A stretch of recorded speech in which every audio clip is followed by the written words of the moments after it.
Noticentro 1, CMI. Buenas noches, bienvenidos a las noticias. Los siguientes son los tres hechos más importantes de hoy en Colombia. El gobierno, la Corte Constitucional y la Defensoría del Pueblo alertaron por un aumento en el desplazamiento forzado. Dijeron que las causas son el conflicto armado y el cambio climático. Agregaron que los eventos de riesgo que provocan el aumento de este fenómeno se incrementaron en cerca de 75% en tan solo un año. Vamos a hablar más de esta noticia en nuestra emisión nacional a las 9 de la noche. La Comisión Séptima de la Cámara de Representantes aprobó en tercer debate los 94 artículos de la reforma pensional. La ministra de Trabajo, Gloria Inés Ramírez, aseguró que la reforma garantizará una mayor cobertura de los adultos mayores que actualmente no logran pensionarse. Ampliación de esta noticia en nuestra emisión nacional a las 9 de la noche. Las autoridades buscan a los responsables del fallido atentado contra Jorge Luis Alfonso, el hijo de la empresaria del chance Emilce López, conocida como La Gata. Un escuadrón de hombres fuertemente armados y vestidos con prendas policiales ingresaron a una clínica de Barranquilla donde permanece Alfonso y asesinaron a 2 personas, a otra más la dejaron herida. El hecho quedó registrado en cámaras de seguridad de la clínica, como lo estamos viendo. Ampliaremos esta noticia en nuestra emisión nacional a las 9 de la noche. Las siguientes son las noticias más importantes del mundo hoy. Reinicia negociación para tregua en Gaza entre Israel y Hamás. Encuesta revela que el voto latino está abandonando a Biden y se está yendo hacia Trump. Dramático accidente en México. Cae tarima en evento político. 9 muertos y 70 heridos. Se derrumba un restaurante en España. 4 muertos y 27 heridos. A los 90 años, inicia misión el astronauta más longevo del mundo. Tras las negociaciones que quedaron estancadas el 10 de mayo en El Cairo, el Gabinete de Guerra de Israel anunció que ha dado instrucciones a sus mediadores para retomar con el grupo terrorista Hamás los diálogos sobre un alto el fuego y para el retorno de los rehenes que permanecen secuestrados en la Franja de Gaza. De nuevo hay expectativa en los palestinos de la asediada Gaza. Las negociaciones indirectas entre Israel y Hamás para otra tregua en el enclave se reanudarán en las próximas horas en El Cairo, después de que el gobierno de Israel mostrara a Egipto su deseo de que prosigan. Además, los países de la Unión Europea han reanudado su apoyo a la Agencia de la ONU para los Refugiados en Palestina, UNRWA, descrita por el bloque europeo como la delegación salvavidas en Gaza, la cual fue cuestionada por Israel debido a la supuesta implicación de una decena de sus miembros en los ataques de Hamás el 7 de octubre del 2023, por lo que el organismo despidió en enero a los empleados señalados, de los cuales hasta el momento el gobierno israelí no ha presentado pruebas de la acusación. Entre tanto, al menos 35 personas han muerto en ataques israelíes en toda la Franja de Gaza en las últimas 24 horas, al tiempo que las tropas se adentran aún más en Rafah, en el extremo sur del enclave, donde se refugiaron 1,5 millones de civiles desplazados de otras partes de Gaza, de los cuales 800.000 han huido de la ciudad para ponerse a salvo de los constantes ataques. En Estados Unidos, el voto latino para las elecciones presidenciales puede dar un giro en los resultados, ya que según las encuestas, el apoyo al líder republicano Donald Trump aumenta, mientras el presidente Joe Biden pierde casi la mitad del respaldo. Las encuestas muestran un avance de Donald Trump entre los votantes latinos, que después de una década de apoyar masivamente a los demócratas, ahora aparecen como un electorado políticamente dividido y determinante. Según las encuestas, el apoyo a Joe Biden se ha disminuido a casi la mitad de los latinos. En el 2020, el respaldo al demócrata era del 65% de los latinos y en la actualidad es del 45%, mientras que para el republicano en el 2020 fue del 32% y en la actualidad es del 42%. Ahora bien, la población latina que no sabe a quién apoyar, en el 2020 fue del 3% y hoy en día es del 13%. El peso latino se concentra en algunos estados, se destacan sobre todo Nuevo México y California, donde son el 45% del censo, aunque allí su giro hacia los republicanos no es tan trascendental para la elección del presidente, por lo que la victoria demócrata parece asegurada y los delegados de este territorio irán para ellos. Según la encuestadora Metaculus, los republicanos seguramente volverán a ganar, pero en un territorio que solía ser casi monolítico, tienen ahora solo el 6% de las opciones de perder. El presidente de los Estados Unidos, Joe Biden, quien busca la reelección en noviembre, podría quedar fuera del tarjetón del estado de Ohio. Mediante una carta dirigida a la presidenta del Partido Demócrata, el secretario del estado de Ohio, Frank LaRose, comunicó que Joe Biden, el precandidato presidencial del Partido Demócrata, no estará en el tarjetón electoral del estado, puesto que se debe a un conflicto en la ley creada por el partido, el cual hasta ahora no ha ofrecido ninguna solución legalmente aceptable. LaRose explica que la ley del estado requiere que los partidos certifiquen a sus candidatos al menos 90 días antes de las elecciones, el cual vence el 7 de agosto, mientras que la convención demócrata, donde se oficializarán las candidaturas de Biden y Kamala Harris, se celebrará en Chicago del 19 al 22 de agosto fuera del plazo legal. En contraste, los republicanos no enfrentan este problema, ya que su convención está programada para realizarse del 15 al 18 de julio, dentro del plazo establecido, por lo que el desajuste de fechas coloca al Partido Demócrata en una situación complicada y sin precedentes. La ex precandidata republicana Nikki Haley anunció que votará por el exmandatario Donald Trump en noviembre. La ex embajadora estadounidense ante la ONU apuntó en un acto en un centro de pensamiento en Washington que aunque Trump no es perfecto, las políticas del actual mandatario, el demócrata Joe Biden, han sido una catástrofe y por ello apoyará al republicano. Hubo una tragedia en México, al menos 9 personas murieron y más de 70 quedaron heridas luego de la caída de un escenario de una campaña política, la del candidato presidencial Jorge Álvarez.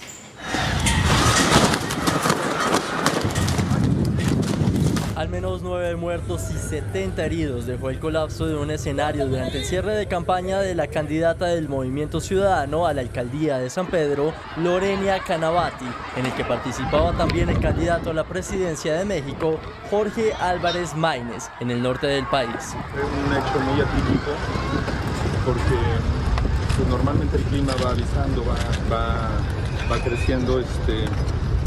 Lo que vivimos fue una cosa de en unos cuantos segundos se viene un vendaval, un viento repentino y lamentablemente el viento derrumbó el escenario y pues sucedió un accidente fatal. Imágenes difundidas muestran el momento en el que las torres que sostenían el templete se desploman a causa de un vendaval y una pantalla gigante cae sobre la tarima donde estaba Álvarez Maínez y otros aspirantes del Movimiento Ciudadano. El candidato de 38 años y tercero en la intención de voto de cara a las elecciones del 2 de junio y sus acompañantes lograron ponerse a salvo tras correr velozmente. El accidente ocurrió en la localidad de San Pedro de Garza, parte de la zona metropolitana de la ciudad industrial de Monterrey, en el estado de Nuevo León. La Junta Nacional de Justicia de Perú destituyó a la fiscal general Patricia Benavides, quien se encontraba suspendida temporalmente de su cargo. El máximo órgano de la judicatura tomó la decisión porque la funcionaria estaba interfiriendo en una investigación abierta a su hermana y jueza Emma Benavides, al cesar a la fiscal que dirigía las pesquisas. Y en España, al menos 4 personas murieron y 27 quedaron heridas al hundirse un restaurante en la playa de Palma. Al menos 4 personas han fallecido y 27 resultaron heridas tras desplomarse el bar Medusa de la playa de Palma, en España, un restaurante ubicado en la planta baja que se ha hundido hasta el sótano. El primer informe sobre el hecho reporta un hundimiento del techo de un edificio de 2 plantas. Por el momento se desconocen las causas del derrumbe. La policía local y los bomberos se han desplazado hasta el lugar. También se ha solicitado ayuda a una empresa de grúas para poder levantar los escombros, ya que hay personas atrapadas y no se descarta que aumente el número de víctimas. En el local, según los testigos, habían numerosos clientes, muchos de ellos turistas extranjeros, puesto que en la playa de Palma ha comenzado ya la temporada alta. Rusia atacó la ciudad ucraniana clave de Kharkov, dejando sin vida al menos a 7 personas. Una ola de ataques con misiles rusos azotó este jueves varios lugares de Kharkov, incluida una imprenta de la capital regional, matando a 7 personas mientras avanzan las fuerzas del Kremlin. Завдано приблизно 15 ударів по місту Харкова і по навколо міста Харкова, передмістя міста Харкова. Це переважно ракети балістичні. Зараз працюють робітники ДСНС для того, щоб з'ясувати, який тип ракет був. La ciudad de Kharkov, capital de la región del mismo nombre, está a unos 20 kilómetros de la frontera rusa. Y en las últimas semanas, las tropas de Moscú han capturado poblados en la zona dentro de la ofensiva más amplia. Un nuevo retrato de Kate, la princesa de Gales, ha generado controversia, al menos entre los navegantes de Internet. Algunos admiradores de la realeza han dicho que en esta ocasión el retrato que está publicado en la portada de la revista Tatler, en el que se muestra a la princesa, con el que se pretende honrar su fuerza y su dignidad. Para muchos internautas esto es espantoso y es una falta de respeto con Kate, porque no se le parece. Al espacio llegó uno de los astronautas más longevos del mundo, quien cumplió su sueño a los 90 años. Ed Dwight, el primer afroamericano que fue entrenado como astronauta por la NASA, llegó al espacio a sus 90 años. Dwight se convirtió en el primer hombre de mayor edad en ser enviado a la órbita de la Tierra, luego de que no fuera elegido para formar parte de la promoción de astronautas de 1963. If politics had changed, I would have gone in space in some kind of capacity. As I look at it philosophically, my role in the whole process was to open up a conversation about blacks in space. And I was very, very proud of it. Dwight hizo parte de otras 5 personas a bordo de la misión Blue Origin, propiedad de la compañía SpaceX, que ofrece vuelos comerciales para orbitar la Tierra después de un aproximado de 11 minutos de misión. El Papa Francisco anunció la canonización del italiano Carlo Acutis, conocido por su labor de evangelización a través de Internet. Según el Vaticano, el pontífice recibió en audiencia al prefecto del Dicasterio para la Causa de los Santos, Marcelo Semeraro, y decidió convocar un cabildo en una fecha aún por ser anunciada para la canonización de Acutis. Un inventor ruso presentó un traje autopropulsado con aire con el fin de apoyar proyectos militares y rescate de personas. Jet Suite es el primer traje autopropulsado con aire. La última versión impresa del invento fue en 3D y cuenta con 7 motores a reacción en miniatura, 2 en cada brazo y 3 en la mochila, que desarrollan 1500 caballos de fuerza y son capaces de alcanzar velocidades superiores a los 136 km por hora. También pueden alcanzar más de 3.650 metros de altura, aunque por razones de seguridad normalmente se adaptan al terreno a velocidades más lentas. El equipo se probó cuando el creador estableció un nuevo récord en Rumania, alcanzando una víctima simulada en la cima de una montaña popular entre los turistas, reduciendo el tiempo de viaje de más de 2 horas a 2 minutos. Esta tecnología se creó con el fin de apoyar proyectos militares y los rescates de las personas. La empresa detrás de las innovaciones, Gravity Industries, ha creado cifras multimillonarias desde la presentación del proyecto hace 3 años.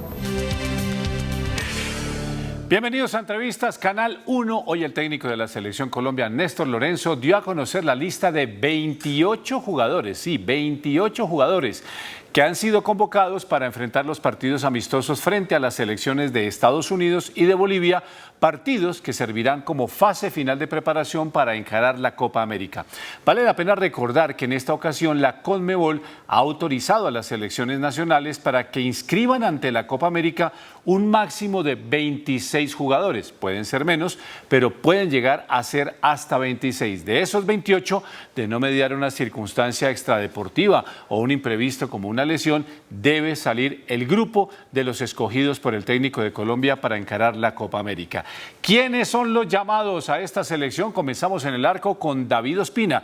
Tiene contrato hasta julio con Al Nassr de Arabia, pero ya se ha dicho que seguramente su destino estará en el equipo que lo vio como profesional Atlético Nacional. Camilo Vargas, el titular indiscutible del Atlas de México, y a Álvaro Montero, sí señores, el arquero de Millonarios.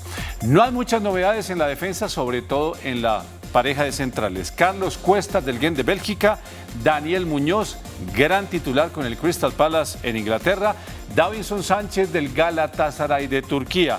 David Machado se recuperó de una lesión, el lateral izquierdo del Lens de Francia. John Lucumí de muy buena campaña con el Bologna de Italia. Johan Mojica, lateral izquierdo o extremo del Osasuna de Pamplona. Santiago Arias, el hombre del Bahía de Brasil. Jerry Mina, que terminó jugando como titular con el Cagliari de Italia. Y Gerson Mosquera, una alternativa del Villarreal de España. Los volantes, sí, James Rodríguez, por ahora sigue siendo cuota del Sao Paulo de Brasil. Jefferson Lerma, también de buena campaña con el Crystal Palace. John Arias, de gran desempeño también con el Fluminense de Brasil. Jorge Carrascal, viene de las lejanas tierras rusias del Dinamo de Moscú. Juan Fernando Quintero, quien a pesar de las dificultades familiares que tuvo, ha sido pieza importante del Racing Club. Kevin Castaño, del Krasnodar de Rusia. Mateus Uribe, sí, Mateus Uribe, del Al-Sadd de Qatar. Y Richard Ríos, figura importante del Palmeiras de Brasil. Sorpresas, Sebastián Gómez, sí, Sebastián Gómez, el volante, recuerdan, ex Atlético Nacional, hoy con Curitiba de Brasil, y Yasser Asprilla del Watford de Inglaterra. El frente de ataque, comenzamos con John Córdoba del Krasnodar, quien tuvo una buena presentación en los amistosos anteriores.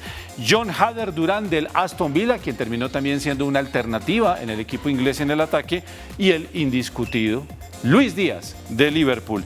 Luis Sinisterra del Bournemouth, también procedente del fútbol de Inglaterra.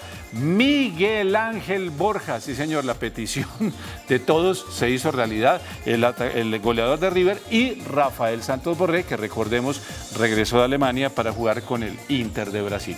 Esos son los 28 y por supuesto para empezar a entender esta convocatoria vamos a darle, como siempre, una calurosa bienvenida a nuestro analista de Selección Colombia, el señor Carlos Valdés, a quien saludamos hoy en la Sultana del Valle, en Cali. Carlos, bienvenido a Entrevistas Canal 1. Y yo quiero que comience usted aclarándome la siguiente pregunta. Por primera vez son 28 los convocados. Eso, Carlos, con el saludo cordial indica mayor competencia, mayor tensión al interior de este grupo. Son 28, seguramente deben salir 5 para quedar con 23 o de pronto salen 3 para que sean los 26 por Néstor Lorenzo. ¿Sirve mayor competencia a pocos días de encarar el primer partido contra Paraguay? Carlos, bienvenido, como siempre, adelante.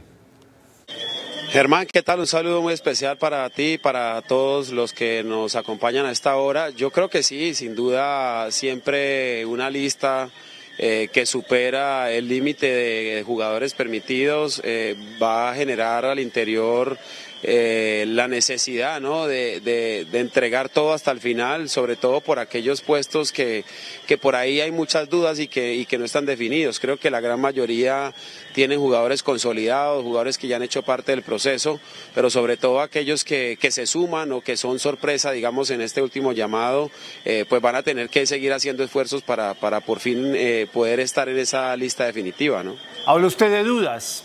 ¿Tiene alguna duda en lo personal frente a algún nombre o alguna línea o alguna posición dentro del terreno de juego? No, sabes que yo creo que la convocatoria ha sido muy coherente con lo que ha sido el trabajo de Lorenzo. Hoy, bueno, y seguramente en unos minuticos hablaremos de las grandes ausencias, pero a mí personalmente no me hace falta ninguno de los que está por fuera. Creo que está cubierto, al menos de lo que hemos visto en los partidos que ha tenido la oportunidad esta selección. Me parece que están los hombres y las variantes que normalmente se han utilizado. Carlos, retomando un poquito la intención de la primera pregunta, son 2 partidos amistosos, contra Estados Unidos, contra Bolivia, y lo que den los 28, si es que juegan los 28, es la referencia a Néstor Lorenzo para la Copa América. ¿Cómo encarar a un jugador? ¿Será que me pone contra Bolivia y no puedo lucir tanto? Contra Estados Unidos de pronto es más difícil. ¿Cómo manejar un poco esa ansiedad sabiendo que en unos minutos de juego o de pronto en un partido se define si me convocan o no a la Copa América?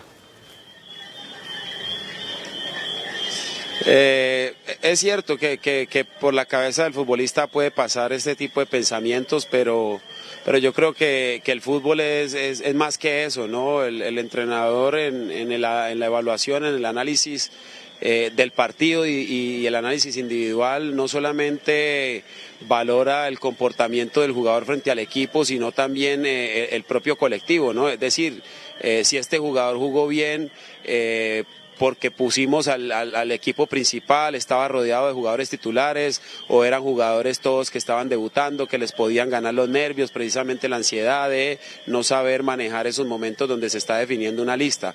Creo que el análisis es mucho más completo y no solo eso determina el que pueda estar. Creo que hay cosas más importantes, por ejemplo, a los que no se ha tenido la oportunidad de conocer a nivel personal, la convocatoria completa les va a servir para eso, ¿no? El día a día, el comportamiento en el comedor, el relacionamiento con los compañeros, el saber cómo es su personalidad, digamos, en un grupo donde muchos futbolistas que llegan por primera vez a veces son tímidos y que por ahí a veces esa timidez no les permite, digamos, sincronizar rápido o entrar rápido en el ritmo de un colectivo. Entonces creo que al final son malas oportunidades y más el análisis más exhaustivo de lo que realmente pueda decir un partido o un resultado, ¿no?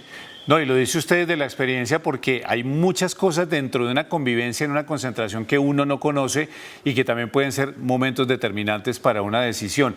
Carlos, lo invito a que miremos el grupo de lo que nosotros podríamos llamar las novedades en esta convocatoria. Son 6 y aquí se las vamos a mostrar.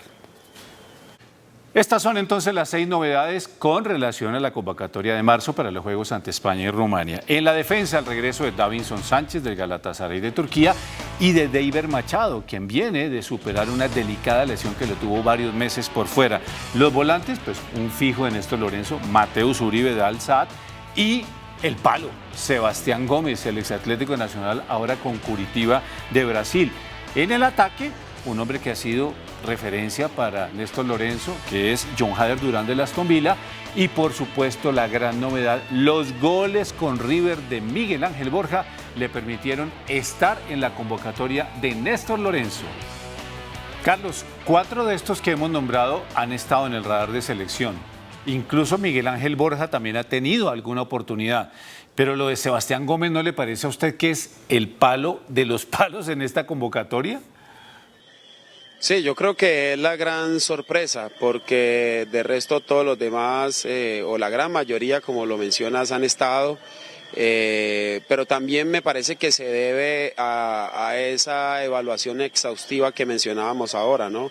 El entrenador, su staff técnico, por lo general ven fútbol todo el tiempo, ven a todos los jugadores compitiendo cada 8 días y creo que en este momento no es la discusión sobre si Sebastián Gómez tiene capacidad o no, talento o no, sino su presente. Más allá de que el torneo en Brasil recién comienza, tiene pocas jornadas, pero creo que sin duda puede ser, ¿no?, una de las alternativas o de los jugadores que probablemente incluso en esa última lista definitiva no lleguen a estar, ¿no? Veremos.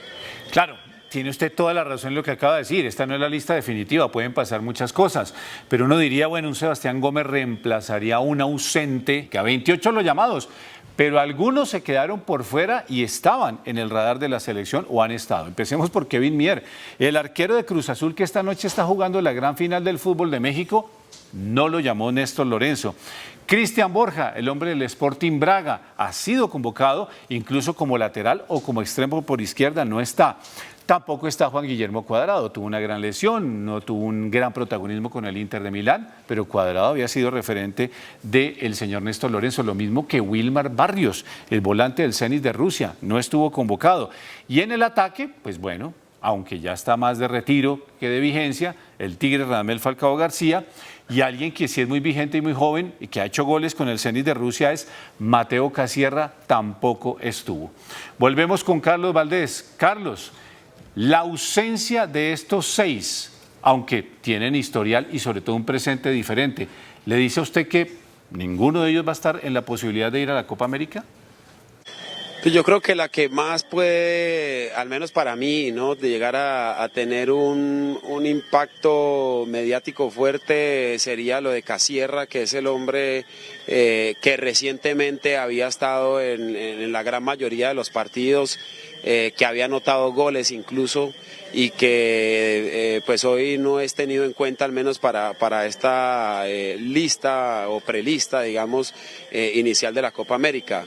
Lo de Falcao, lo de Juan Guillermo Cuadrado, que es apenas normal, son jugadores que han tenido pocos minutos, más allá de su gran capacidad y de su experiencia. Lo de Borja creo que también tiene una explicación y es que al final, bueno, tener 3 laterales o tener 30 jugadores puede que este proceso sea más difícil, incluso para la última elección de la lista definitiva, y creo que lo que viene haciendo Mojica y Machado les dan la oportunidad de pelear por esa posición y sin duda el nivel futbolístico me parece que termina siendo determinante, ¿no? Por lo demás creo que no hay realmente mucho que decir, solamente esperar a que se elijan los 23 o los 26 hombres que va a llevar Lorenzo y que Colombia demuestre o ratifique lo que viene haciendo actualmente con el equipo en cuanto a las maneras y a los resultados. Carlos, pero yo sí quiero preguntarle por un caso particular. Usted conoce un poco mi visión del fútbol y sobre todo en el arco. A esta hora, Kevin Mier está disputando la gran final del fútbol mexicano con el Cruz Azul. Ha sido ponderado como tal vez la contratación más importante del fútbol mexicano y por supuesto la del equipo cementero. Y hoy uno diría, bueno, David Ospina, aunque ya no va a seguir con Al-Nassr, tiene su pergamino, el momento de Camilo Vargas es impresionante, pero entonces uno dice, ¿será que haberse inclinado por Álvaro Montero y no por el gran momento de Kevin Mier responde a un esquema, a un sistema, a trabajar también en diálogos con los zagueros para saber si se entienden o no con su arquero? Ayúdeme a entender un poco lo de Kevin Mier, porque le confieso que de todas estas ausencias, esa es la que más me parece, no sé, casi que inexplicable.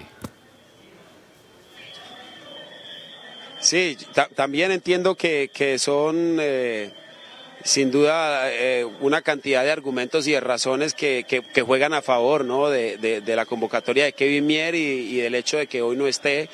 Pero repito, para mí personalmente no me sorprende tanto porque primero no estuvo en las últimas convocatorias y sé que es un gran arquero. De hecho me atrevo a decir que sin duda va a ser el arquero de la renovación de esa posición. Que seguramente en poco tiempo, y esto también va a depender del rendimiento de los otros 3 arqueros, de Camilo, de David y de Montero, pero yo no tengo ninguna duda en que Kevin, por su juventud, por su capacidad, por su momento futbolístico, es un tipo que está poniendo mucha presión, que está empujando y llevando a que estos 3 hombres que mencionamos ahora mantengan un buen nivel, porque seguramente el arco va a llegar a ser de él en muy poco tiempo. Y creo eso, precisamente, que los hombres que más han estado en selección, que más partidos tienen con la Selección Colombia de mayores, son ellos 3. Creo que Camilo es indiscutible por lo que ha hecho, por la experiencia ya que ha sumado, David, que ha logrado recuperarse, que me parece que la última convocatoria le permite al entrenador verlo de cerca, saber de cerca, porque desde la estadística ya teníamos alguna idea. Yo no veo la Liga Árabe, pero sí los compactos, digamos, el resumen, por supuesto las lecturas de lo que se comenta acerca de David, y sin duda recuperó su nivel. Es un gran arquero, desde la experiencia me parece que es innegable lo que puede aportar. Y lo otro por el lado de Montero, porque es el que más continuidad también ha tenido en la selección. Entiendo que colectivamente a Millonarios no le vaya bien, pero creo que a nivel individual Montero sigue teniendo buenas presentaciones, y el hecho de haber estado y de que el entrenador hoy decía sobre los 3 más seguros antes que un joven Kevin Mier, que seguramente va a estar en algún momento, es la razón por la cual no lo lleva. Sí, además Álvaro Montero es el único jugador de la Liga del fútbol colombiano. Tanto se ha hablado de ese tema, Carlos, después de las declaraciones de Néstor Lorenzo. Le pregunto por Wilmar Barrios. Barrios, Mateus, Lerma eran los hombres de Lorenzo en la mitad. Uno decía, estos 3 más los que lleve. Se cae Barrios. ¿Puede ser por el momento o puede ser también por lo que usted dice, pues ya no lo tiene en cuenta en la última convocatoria, viene de Rusia, recambio? Yo creo que un poco de todo, Germán. Barrios hace rato no viene a la selección, de hecho ya también lo habíamos mencionado en algún momento, que el nivel futbolístico de los que están hoy, de Ríos, de Castaño, de Lerma, sin duda elevaron la competencia y pusieron esa posición a otro nivel para que quien quiera disputar esa posición precisamente pues tenga otras exigencias, ¿no? y rinda de una manera distinta, y creo que no ha sido el caso de Barrios. Me parece que no ha estado individualmente en el nivel que se le ha conocido, y no me sorprende porque se le había de cierta forma descartado, digamos, desde hace varios partidos o algunas convocatorias. Así que mientras estén los jugadores que por rendimiento y futbolísticamente, según lo que nosotros vimos en las últimas imágenes de la Selección Colombia, me parece que sigue siendo coherente el entrenador. Tal vez sorprenda lo de Mateus Uribe, pero recordemos que aunque en la última convocatoria Mateus no estuvo por lesión, no es un caso diferente a su estado físico, porque desde lo futbolístico, aunque ha tenido muchas críticas, siempre lo ha tenido, siempre estuvo. Así que el hecho que haga parte de esta nueva lista y que se integre, pues creo que no sorprende, ¿no? Habrá que esperar sin duda cuando comiencen los partidos oficiales para saber realmente en qué condiciones están los jugadores y cuál va a ser ese 11 inicial. En eso estamos de acuerdo, Carlos. Aparte, Mateus a veces le ha jugado de falso 9, también ha dado resultados, en fin. Pero, a ver, antes de proponerle esta nómina de los 11 que proponemos hoy, con base en los 28 convocados, quiero saber si usted cree que de la conformación de la nómina se desprende un 4-2-3-1, si se desprende de pronto alguna variante que él quiera hacer en alguna línea. No lo digo solamente por los números y por la cantidad de convocados por cada línea, sino también por la función que pueden cumplir dentro del terreno de juego.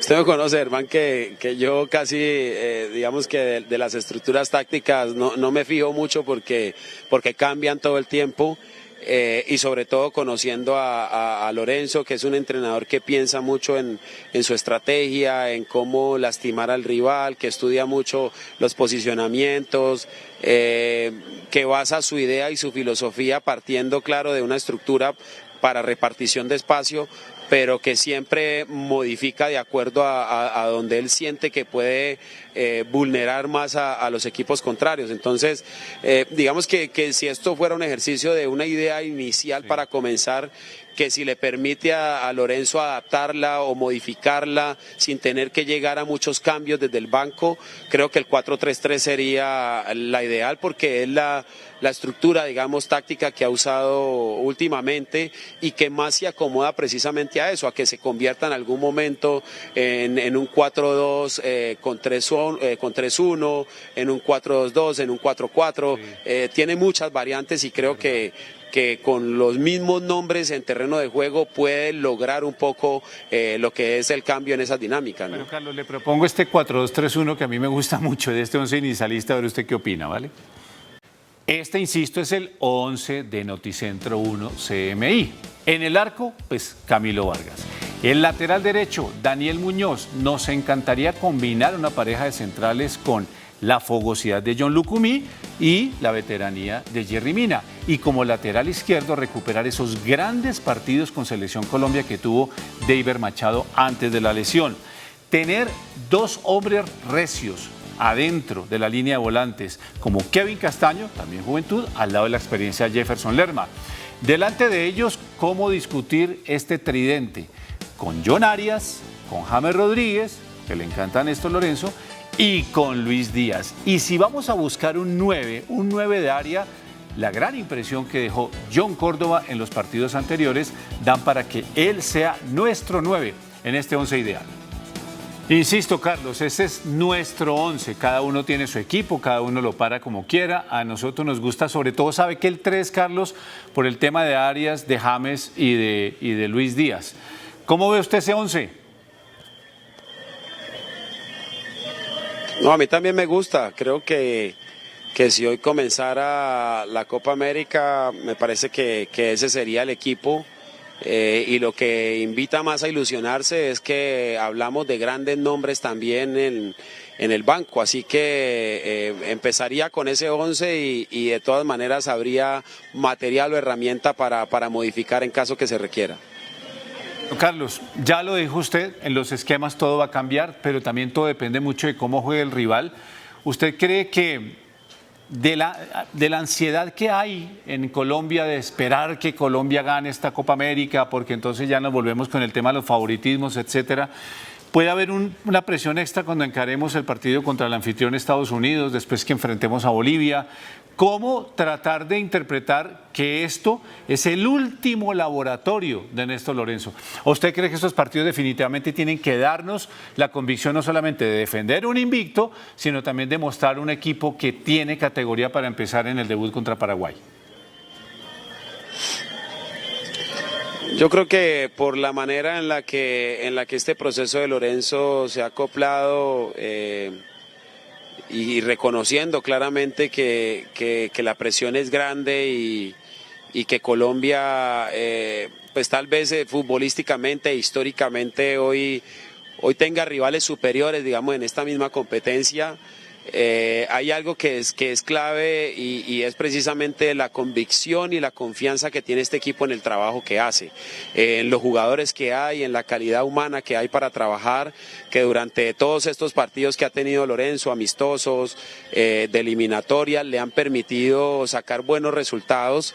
Y que en esta Copa, si el escenario hubiese sido distinto, tal vez uno podría pensar, vamos a ir a participar y a competirla a ver qué ocurre, y independientemente del resultado, pues seguiremos adelante con el proceso, pero creo que las cosas han avanzado de buena manera, que han avanzado rápido.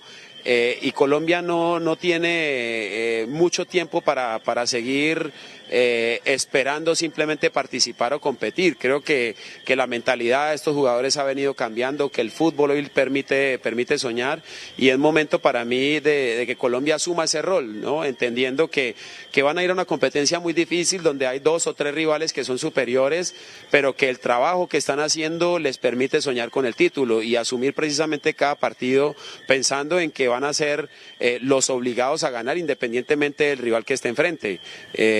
Bien sea Brasil, bien sea Argentina, que seguro se van a cruzar, que van a ser partidos muy complejos, pero que Colombia, como repito, ya lo ha hecho antes, ha superado este tipo de rivales, incluso cuando muchos de los hinchas no creían. Pues Carlos, mil gracias como siempre por ayudarnos a entender no solamente el momento de la selección, sino cómo encarar este favoritismo de la mejor manera, porque hace 30 años fuimos a Estados Unidos y todo fue un desastre. Carlos, Mil gracias, como siempre, por ser el invitado especial en Entrevistas Canal 1 cada vez que nuestra selección Colombia es noticia, y nos vemos en el debut contra Paraguay, ¿verdad? Así es, Germancho. Un fuerte abrazo. Muchas gracias a Carlos Valdés, el invitado especial hoy en Entrevistas Canal 1, analizando la convocatoria de Néstor Lorenzo. Los invitamos a seguir. Quédense con nosotros en la segunda hora de noticias en Noticentro 1 CMI. Emergencia nacional por desplazamientos. Más de 11.000 personas abandonaron sus hogares. Defensoría del Pueblo, Ministerio de Justicia y Corte Constitucional culpan a violencia y cambio climático. La Corte le pide al gobierno dictar medidas para proteger a la población desplazada. Avanza reforma pensional, aprobada en comisión de la Cámara. Solo falta un debate. Ministra del Trabajo dice que la reforma garantiza cobertura de adultos mayores sin pensión. Duras críticas del ministro de Hacienda a los fondos privados de pensiones. Dice el ministro que los fondos se quedan con más de $1 billón en comisiones. Intentaron asesinar a hijo de Enilce López, alias La Gata. Sicarios no encontraron su habitación en Clínica de Barranquilla. Combates entre Clan del Golfo, ELN y disidencias en Antioquia. 10 muertos. Disturbios en 3 universidades en Bogotá. Presidente Petro ordena ofensiva total contra disidencias de Iván Mordisco. Emergencias por inundaciones en Antioquia, Meta y Guajira. Alerta en el Caribe. Llegan huracanes. Iniciamos nuestra segunda hora de noticias. Colombia está en emergencia por el aumento del desplazamiento forzado. Más de 11.000 personas se han visto forzadas a abandonar sus hogares involuntariamente. La Defensoría del Pueblo, el Ministerio de Justicia y la Corte Constitucional dicen que la violencia y el cambio climático son los factores que causan esta situación. En el marco de los 20 años que se cumplen de la sentencia de la Corte Constitucional que busca proteger a las personas desplazadas forzosamente, se conocieron cifras alarmantes sobre el desplazamiento en el último año. Según el Defensor del Pueblo, en lo corrido de este año y en medio de las negociaciones de paz total, más de 11.000 personas han tenido que huir de sus hogares.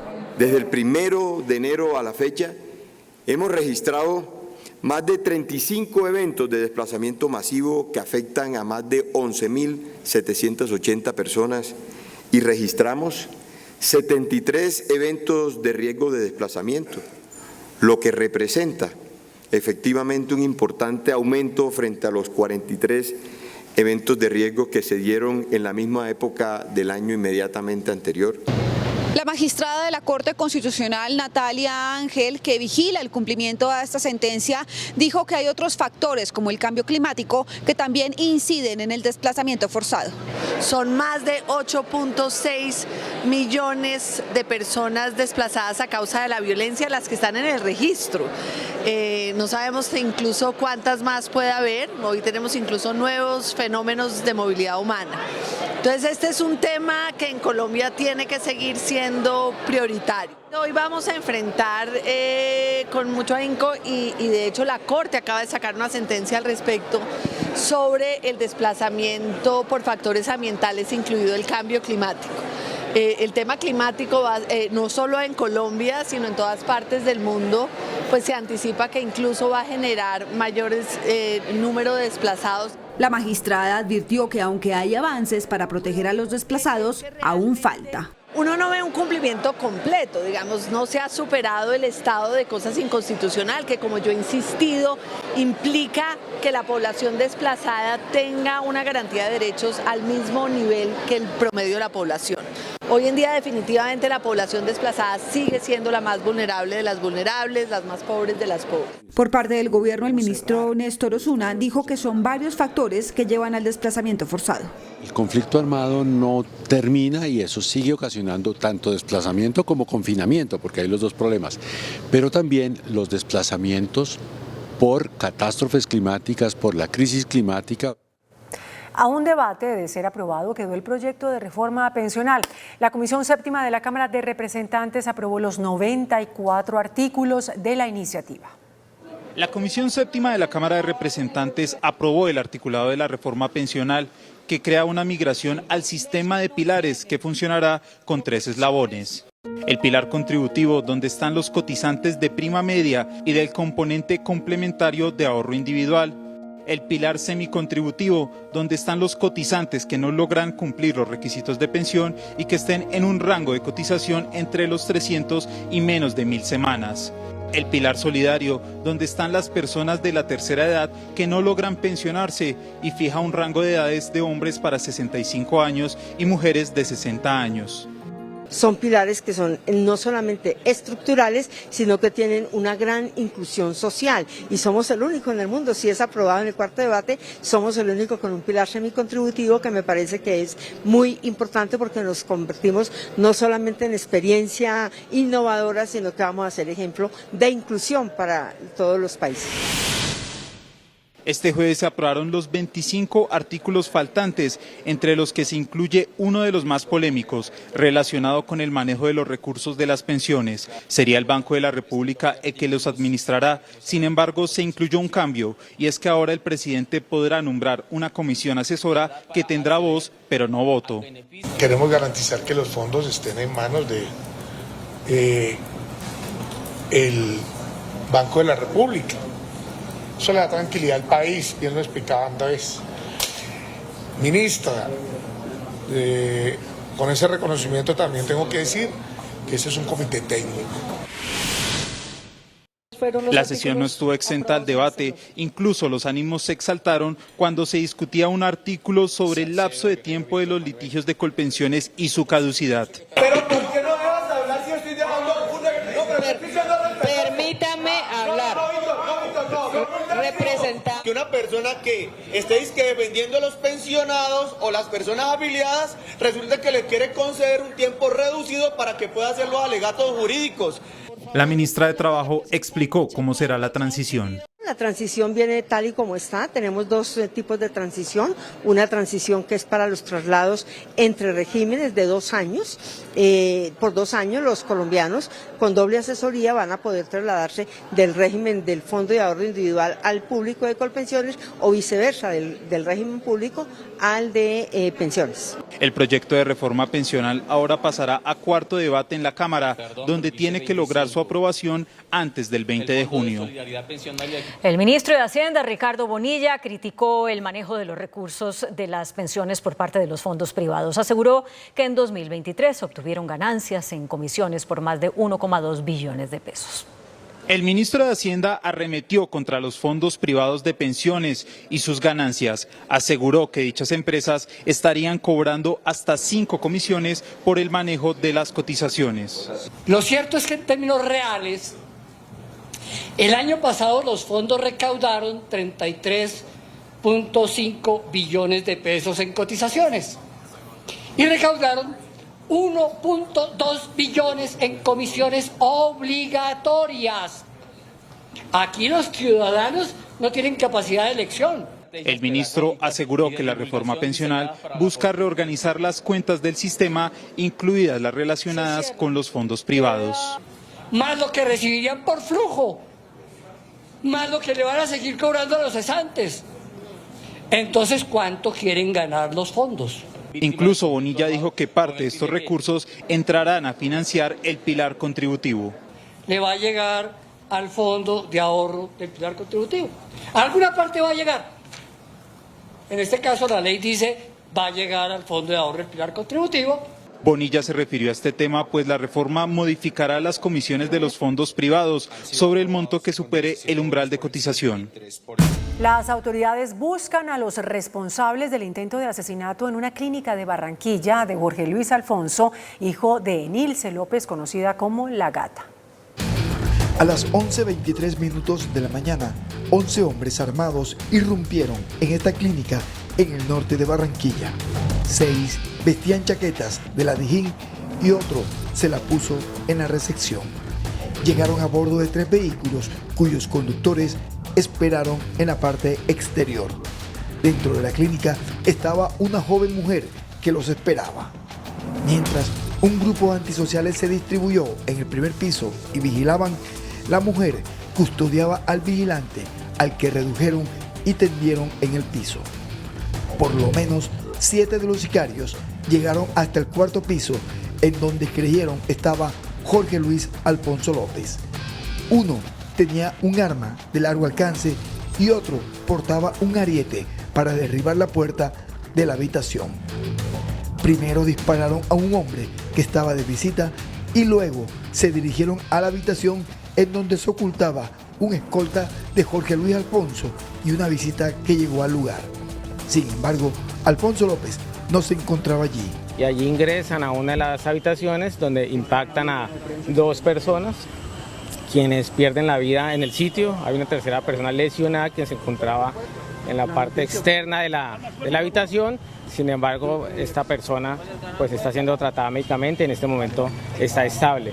Jorge Luis Alfonso López estaba internado por problemas de hipertensión y de azúcar. Bueno, una de las hipótesis es que era contra precisamente el señor Jorge Luis Alfonso López, toda vez que él se encontraba aquí en tratamiento médico. Sin embargo, vuelvo y repito, esto es parte del proceso investigativo y hace parte de las hipótesis que se están adelantando. Uno de los muertos en el atentado es Edelmiro Alberto Anaya González, un desmovilizado de las autodefensas que estuvo vinculado con el bloque Héroes de los Montes de María y había sido condenado por el asesinato en 2003 del alcalde del Roble, Sucre, Eudaldo León Díaz.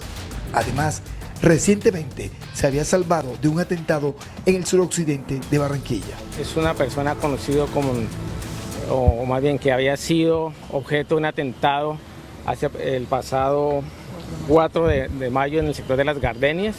El otro sería una persona que fungía como escolta del señor Jorge Luis Alfonso López, quien en esta oportunidad, o más bien, quien sale ileso de esta acción. Los 3 vehículos utilizados para el atentado fueron abandonados en los barrios Colombia y Recreo, también en el norte de Barranquilla.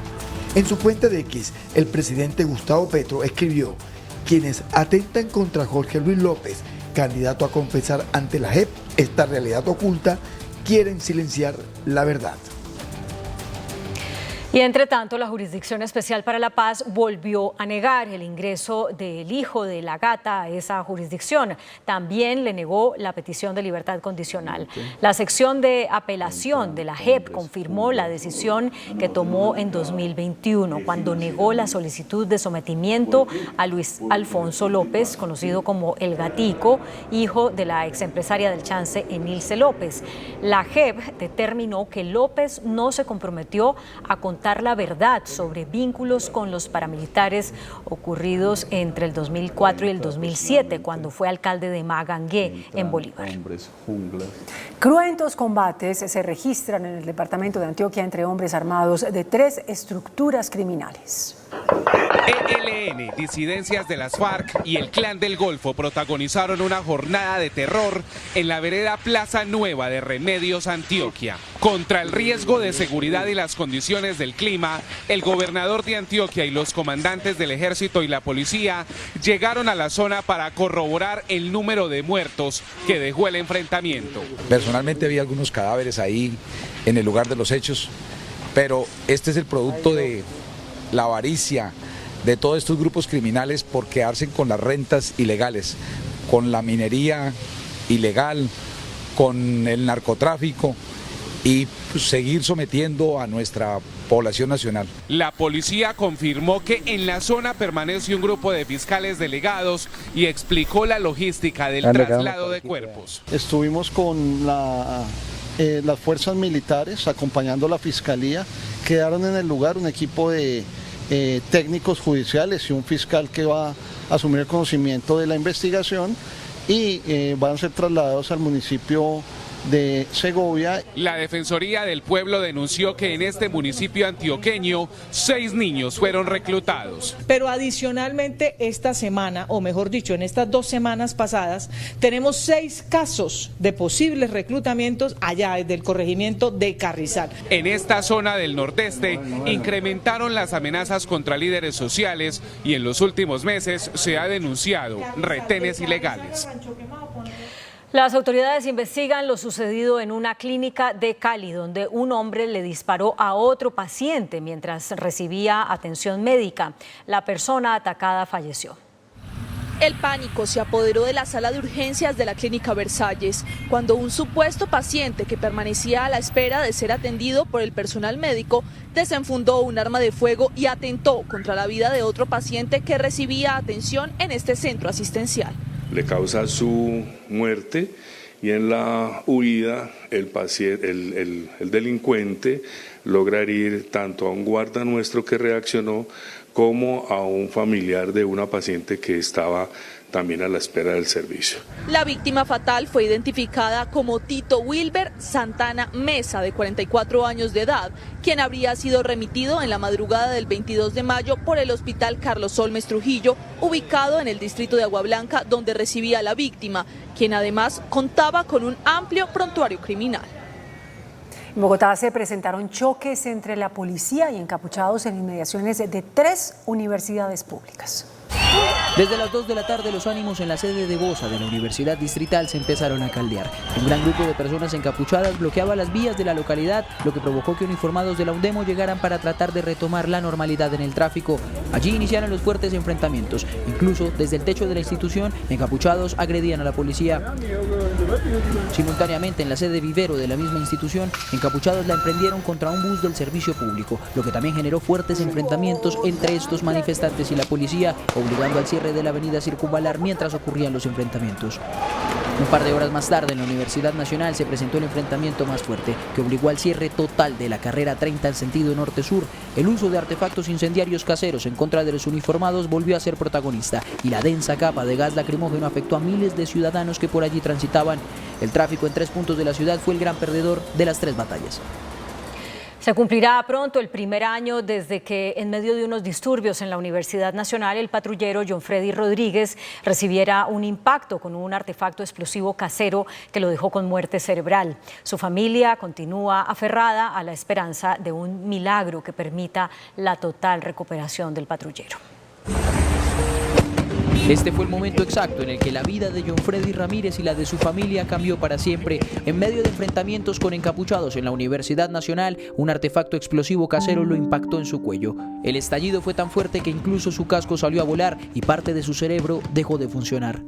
Lo primero que me informan es que mi hijo está en estado crítico, que estaba en riesgo de muerte.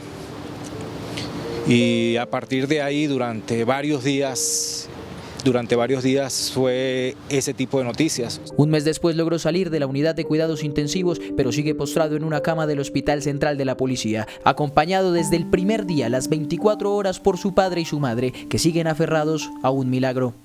Permanecemos 24 horas con él en el hospital, nunca lo hemos dejado solo.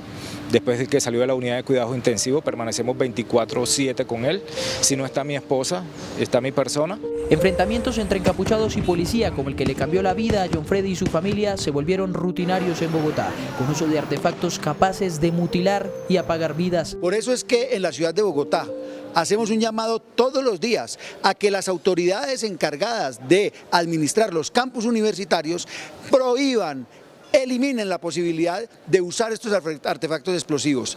Ningún ciudadano de Bogotá está a salvo de que estos encapuchados causen un daño como el que sufre John Freddy Rodríguez y una tragedia como la que esa familia sufre en este momento.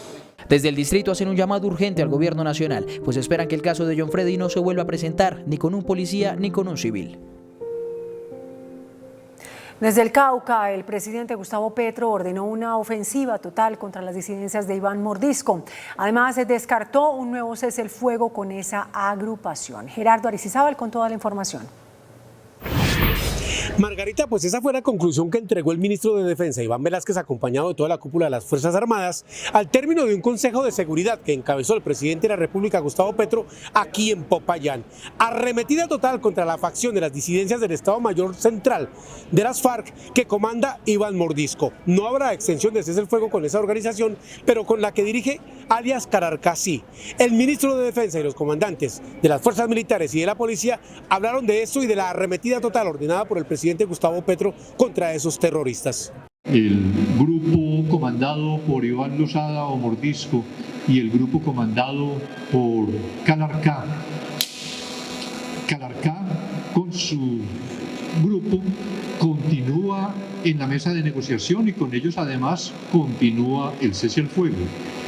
Con la organización de Mordisco en el suroccidente del país, suspendido el cese al fuego con vigencia efectiva desde el 20 de marzo, lo que está dispuesto y reiterado además ahora por el presidente de la República es que no se pactará un nuevo cese sin las acciones de desmonte de las economías ilícitas. Hemos concentrado todo el esfuerzo en esta importante región del país para poder doblegar la voluntad de lucha de estos grupos terroristas que le vienen haciendo daño a nuestra población civil. La Policía Judicial, en apoyo con la Fiscalía General de la Nación, busquen capturar a quienes están solicitados por la justicia.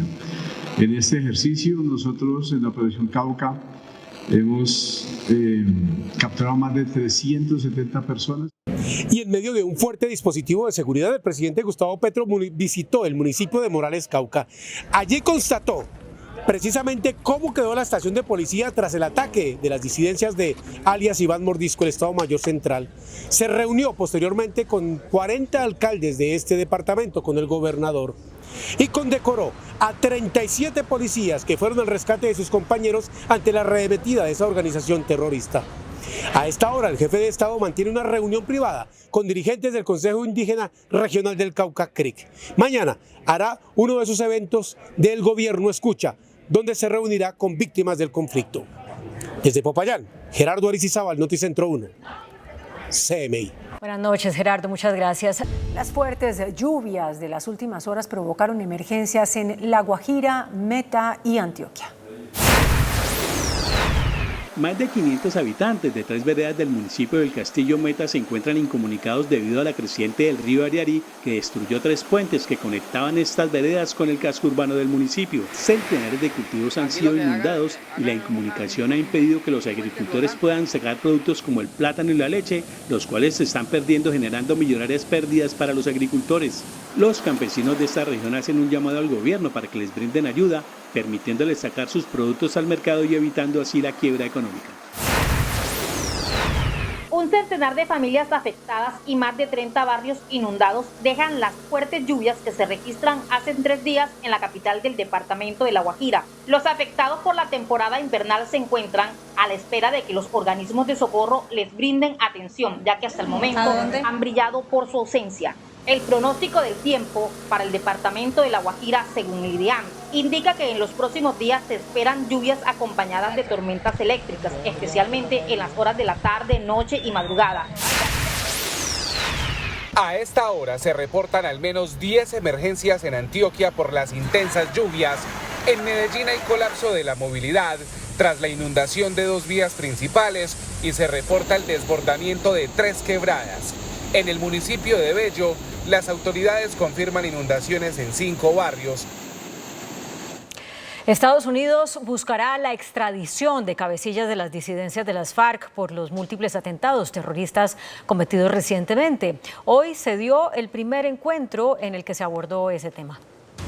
A Colombia llegó la directora de la DEA de los Estados Unidos, Aner Milgran, quien se reunió con el director de la Policía, general William René Salamanca. El punto más importante de esta reunión que sostuvieron en Bogotá tiene que ver con el acuerdo que buscan aterrizar los 2 gobiernos para extraditar, llevar hacia los Estados Unidos a todos los cabecillas que sean capturados o que sigan delinquiendo desde las cárceles. Según conoció Noticentro 1 CMI, la extradición hacia los Estados Unidos de estos cabecillas se daría por el envío de cocaína hacia ese país. La DEA se comprometió con una colaboración para la captura de narcos invisibles, de los cuales la Policía Nacional ha identificado a 170 y capturado a 37 de ellos. Se reconoció que se ha incrementado en un 4% el consumo de cocaína en Estados Unidos y que han encontrado con sorpresa una mezcla cocaína-fentanilo para así generar mayor adicción. Ambos países expresaron su preocupación por el creciente tráfico de drogas sintéticas, en especial por un aumento en la producción.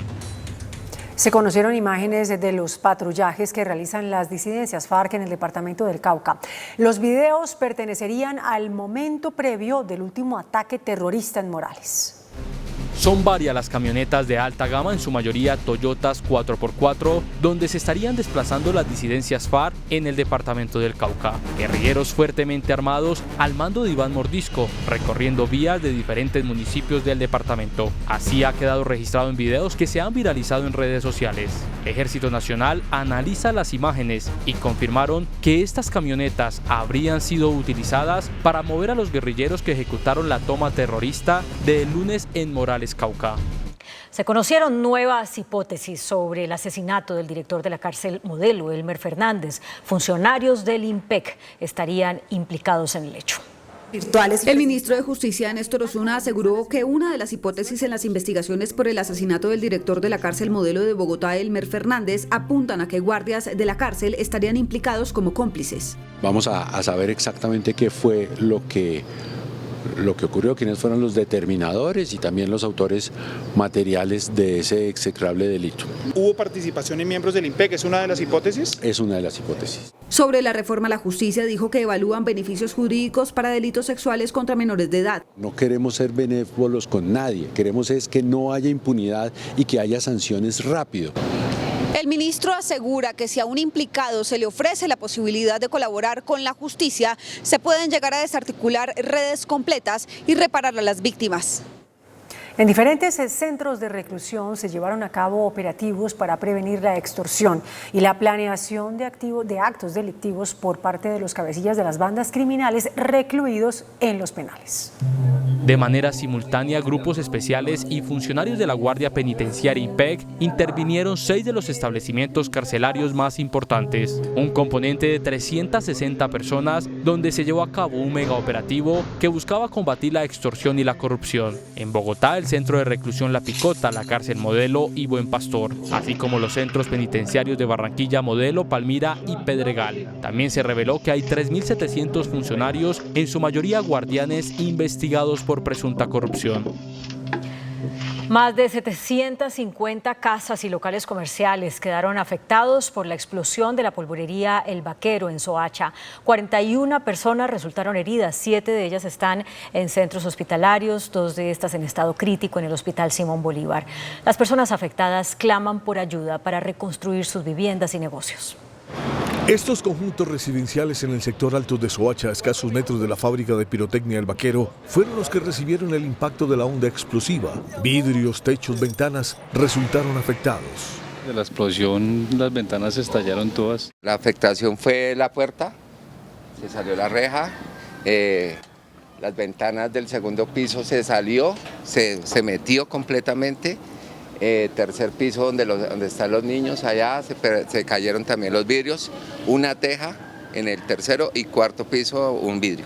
Mientras algunos empiezan a hacer reparaciones por su cuenta, otros esperan que alguien les diga si van a recibir alguna ayuda. A nosotros no nos han dicho nada, no han mandado nada a decir que nos van a colaborar o qué hay que hacer. Frente a la fábrica de pirotecnia, pasando la autopista sur en el barrio El Salitre, las afectaciones fueron intensas. Residencias, panaderías y hasta 2 colegios que tuvieron que suspender clases se vieron afectados. En el barrio hay más o menos unas 200 casas afectadas por vidrios, tejas, pero pues en salud, gracias a Dios, en general está todo bien. En un video de una cámara de seguridad de uno de los conjuntos se puede escuchar el momento de la explosión.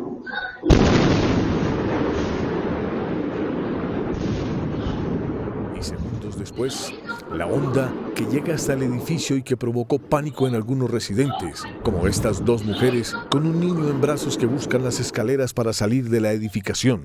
Las familias afectadas esperan que termine la caracterización y puedan empezar a recibir las ayudas necesarias para superar el duro momento que pasaron. Y tras una inspección sobre las condiciones laborales, el Ministerio del Trabajo había advertido hace más de un año sobre anomalías en la polvorería El Vaquero de Soacha, la misma en la que ayer se produjo esta explosión. La planta de pólvora se acabó de explotar. Noticentro 1 CMI conoció este informe del Ministerio del Trabajo dando cuenta de una inspección realizada hace más de un año a la polvorería El Vaquero en el municipio de Soacha, en Cundinamarca, y según el cual se pudo evidenciar que los operarios manipulaban los explosivos sin la debida protección en sus manos. Tampoco había elementos de protección personal como cascos y algunos de los extintores disponibles presentaban anomalías. En su momento, el Ministerio del Trabajo también advirtió que incluso algunos de los trabajadores del lugar transitaban en moto sin casco. El informe conminaba a las autoridades locales a verificar las medidas correctivas a estas anomalías. El IDEAM emitió hoy una alerta debido a que la temporada de huracanes en el Mar Caribe, prevista inicialmente para junio, se anticipó. Tatiana Sierra, jefe de la Oficina del Servicio de Pronósticos y Alertas del IDEAM, confirmó que la temporada de huracanes, que se esperaba comenzara el 1 de junio, se anticipó. Hoy ya soplan los primeros vientos frente a las costas colombianas. Para el día de hoy ya tenemos la primera formación de una onda tropical. Esta onda la estamos siguiendo para poder confirmar cómo va a ser el desarrollo de ella. Esta situación coincide con alrededor de 500 alertas que ha emitido el IDEAM de riesgo de deslizamiento por lluvias, de las cuales 146 están en nivel rojo. Al día de hoy tenemos en alerta roja 146 municipios afectados y de ellos en mayor manera Antioquia con 36 y Chocó también puntea de los que tienen mayor número de municipios afectados. ¿Qué implica la alerta roja? La alerta roja quiere decir que se han ido presentando las precipitaciones y se siguen presentando a través de los días y por ende el suelo sigue humectándose y sigue habiendo la posibilidad de que esta tierra haya un deslizamiento. En el Ministerio del Trabajo se alista un plan de contingencia ante la inminente huelga anunciada por los funcionarios de la entidad. Según los sindicatos, se atenderán solo diligencias urgentes que comprometan la vida y la salud de los trabajadores. De votación a la huelga en el Ministerio. A través de un comunicado, los 14 sindicatos del Ministerio del Trabajo que esta semana votaron en favor de una huelga en protesta por lo que consideran incumplimiento de acuerdos en materia de bonificaciones y nivelación salarial, le hicieron un llamado a la ministra Gloria Inés Ramírez para que se coordine un plan de contingencia, de modo que cuando inicie la huelga se pueda suplir el cumplimiento de algunas actividades urgentes que no se pueden interrumpir. Lo que se llevarían son los servicios primordiales, por ejemplo cuando esté en riesgo la vida de un trabajador que haya que desplazarnos a realizar alguna visita o algún trámite administrativo urgente, acciones de tutela y demás trámites que pues sucedan en esas jurisdicciones. Los sindicatos del Ministerio del Trabajo también le pidieron a la ministra Ramírez que garantice el derecho a la huelga. Se conmina a los funcionarios y a las directivas del Ministerio del Trabajo para que brinden las garantías durante el ejercicio de la huelga. Más de 1.000 personas han sido capturadas este año por la producción de pornografía infantil. La policía ha desarticulado redes dedicadas a este delito.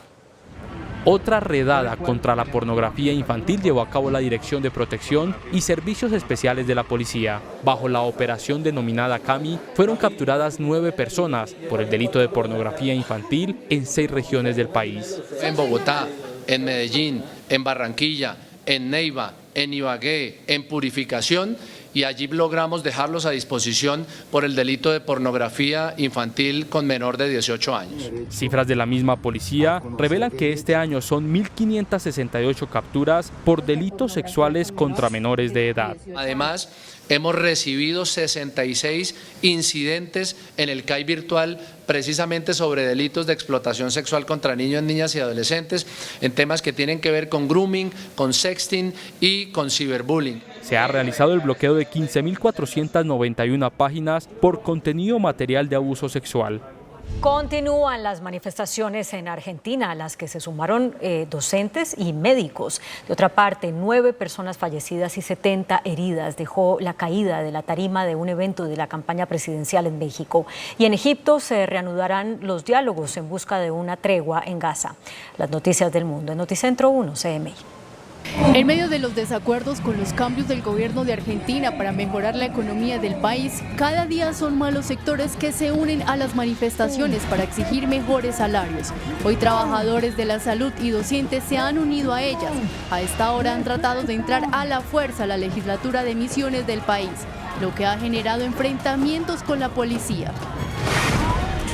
En el último reporte de las autoridades mexicanas, al menos 9 personas perdieron la vida y 70 resultaron heridas tras el colapso de un escenario durante el cierre de campaña de la candidata del Movimiento Ciudadano a la alcaldía de San Pedro, Lorena Canavati, en el que participaba el candidato a la presidencia de México, Jorge Álvarez Maínez, en el norte del país. Las negociaciones indirectas entre Israel y Hamás para otra tregua en el enclave se reanudarán en el Cairo después de que el gobierno israelí mostrara a Egipto su deseo de que prosigan. Además, los países de la Unión Europea han reanudado su apoyo a la Agencia de la ONU para los Refugiados en Palestina, UNRWA. Colombia cuenta con un nuevo estatuto aduanero. El gobierno expidió el decreto que fija las nuevas normas. Después de varias reuniones de evaluación, el gobierno firmó el decreto que fija el nuevo estatuto aduanero, el cual tendrá mayores herramientas para combatir el contrabando y la economía ilegal. La normativa implementa medidas de control a las importaciones, facilita los tiempos de comercio exterior y mejora los convenios interinstitucionales en los puertos. De acuerdo con la Dirección de Impuestos y Aduanas Nacionales DIAN, el contrabando en el país representa 8.800 millones de dólares, unos 35 billones de pesos que afectan la dinámica de las empresas, en especial de sectores como los textiles, cuero y calzado. El nuevo estatuto aduanero incluye declaración anticipada en importaciones para todas las empresas y el fortalecimiento en los controles tanto en puertos como en aeropuertos. El 28% del contrabando viene de China y el 8% de los Estados Unidos. El presidente de la Cámara de la Industria Petrolera, Nelson Castañeda, reportó una caída del 29% de los taladros y de la actividad petrolera al cierre de abril.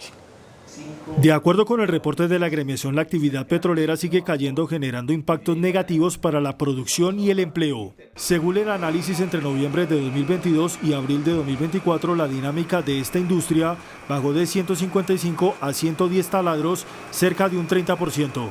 La variación anual significó una disminución del 20%.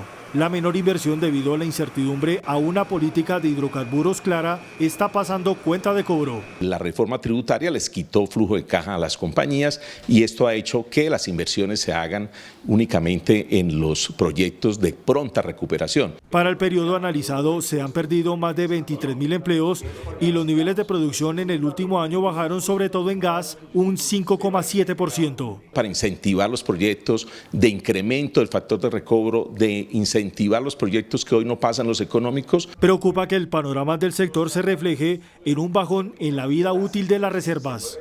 La agencia Moody's redujo la calificación crediticia de Ecopetrol. La agencia de riesgo se alineó con las decisiones de Standard & Poor's y Fitch, que bajaron la calificación de la petrolera desde 2021. Por ello, el mercado financiero colombiano no reaccionó al anuncio y por el contrario, el precio de la acción subió 1,1% a 2.295 pesos en la jornada de este jueves. Si bien se advierte que los niveles de la deuda de la compañía siguen siendo altos, estos son manejables. Además, se ha recuperado el flujo de caja. Se le debe adicionar que los vencimientos que tienen próximamente luego de la realización de operaciones de manejo de deuda son bastante cómodos para la compañía.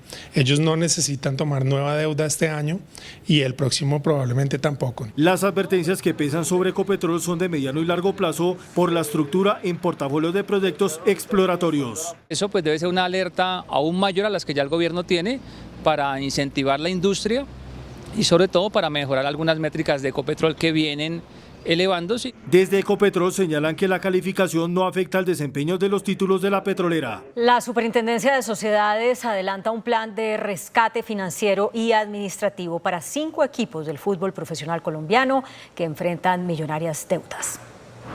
La Superintendencia de Sociedades informó que va por buen camino el proceso de reorganización de 5 de los más reconocidos equipos del fútbol profesional colombiano que se han acogido a la ley de insolvencia para sanear sus finanzas y pagar sus deudas.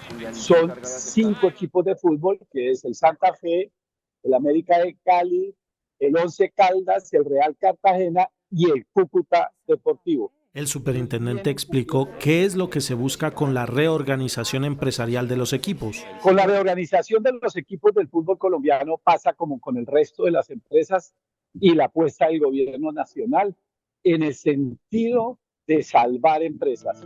Las deudas de Santa Fe, América, Once Caldas, Real Cartagena y Cúcuta Deportivo suman en su conjunto más de 117.000 millones de pesos. El índice de capitalización de la bolsa, que mide el comportamiento de las 25 principales acciones, cerró a la baja. El índice selectivo MSCI Colcap de la Bolsa de Valores de Colombia bajó 0,21% a 1.406 puntos. La acción de Nutresa fue la que más subió, con una valorización de 3,36% a 34.500 pesos. La acción del Grupo Suramericana fue la que más bajó, con una pérdida de 4,95% a 38.000 pesos. La acción más negociada de la jornada fue la de Preferencial Bancolombia, al movilizar más de 18.000 millones de pesos, con una variación positiva de 0,58% a 34.800 pesos. Y el dólar cerró al alza. Indicadores económicos en Noticentro 1 CMI. La tasa representativa del mercado que regirá para mañana viernes será de 3.837 pesos con 58 centavos. Los profesionales del cambio compran la divisa en promedio entre 1.760 pesos y la venden entre 1.800 pesos. Un euro cuesta 4.153 pesos. La libra de café en Nueva York se cotizó a $2.15. El azúcar se transó en 18,28 centavos de dólar la libra. El barril de petróleo WTI se cotizó en $76.98 centavos. La referencia Brent para Colombia se cotizó en $81.49 centavos.